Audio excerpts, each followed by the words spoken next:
今天做一个非常好吃的红豆卷，松松软软，还带着蜜豆的甜。那我们一起来做吧。300克面粉加3克酵母粉，放80克蒸好的南瓜泥，边倒温水边用筷子搅拌，直到搅拌到全是絮状后，我们用手给它和成一个光滑的面团。这个面团和的软硬程度，就和平时咱们蒸馒头那样就可以。盖上保鲜膜，醒发至2杯大。案板上撒一点干粉防粘，把醒发好的面团放在案板上，然后就是揉面排气，这个一定要多揉一会，这样做出来的馒头卷才会更加的光滑。最后给它分成同等大小的剂子，把每一个剂子再单独的稍微揉一下，用擀面杖擀成包子皮的形状，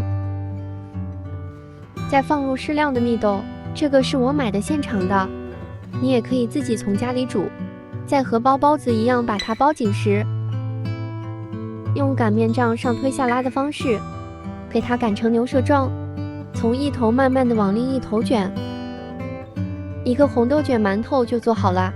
做好后摆在蒸屉内2次醒发20分钟，水开后蒸20分钟，焖5分钟，我们的红豆卷就做好了。虽然它其貌不扬，但是它真的很松软，而且吃起来特别的香。